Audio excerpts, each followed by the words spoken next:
Hi, இன்றைக்கி simple and ஈஸியாக பண்ணக்கூடிய ஒரு ஸ்வீட் எப்படி பண்ணுறதுன்னு பார்க்கலாமா? அதுக்கு தேவையான பொருள்லாம் இங்கே எடுத்து வச்சுருக்கேன். ஃபஸ்ட்டு மில்க் பவுடர் வந்து 1/4 கப் எடுத்துக்கோங்க.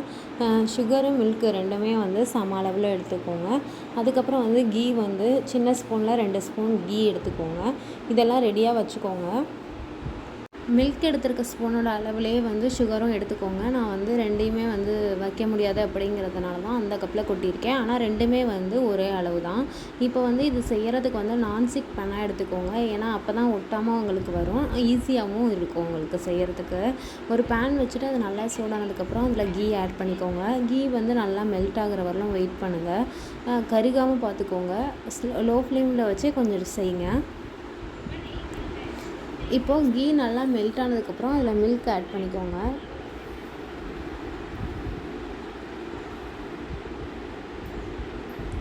மில்க் ஆட் பண்ணிவிட்டு நல்லா அந்த ஸ்பேட்சில் வச்சுட்டு அந்த கீயும் மில்க்கும் வந்து நல்லா கலந்து விட்டுக்கோங்க. கலந்து விட்டதுக்கப்புறம் இப்போ நல்லா பபிள்ஸ் வரும் அந்த மில்கில் இருந்து. அப்போ வந்து அதோட சுகர் வந்து ஆட் பண்ணிக்கோங்க.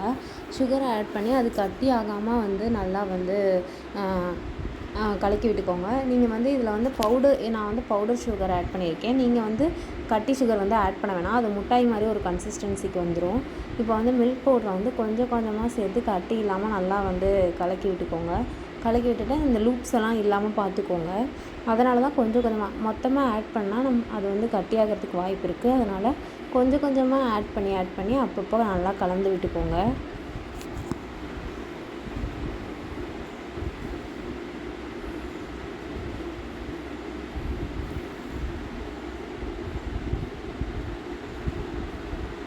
இப்போ நல்லா வந்து எல்லா பவுடரையும் ஆட் பண்ணி நல்லா கலந்து விட்டு நல்லா வந்து கிளறிக்கிட்டே இருங்க. அது வந்து அடி பிடிக்காமல் பார்த்துக்கோங்க, கலர் சேஞ்ச் ஆகாமல் பார்த்துக்கோங்க. சிம்மில் வச்சே வந்து பண்ணுங்கள்.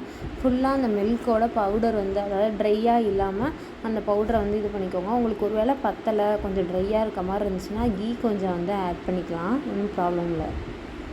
இப்போ இந்த மாதிரி கன்சிஸ்டன்சிக்கு வரட்டும். நல்லா வந்து எல்லாமே ஒட்டாமல், சைடில் ஒட்டாமல் ஃபுல்லாகவே வரணும் உங்களுக்கு.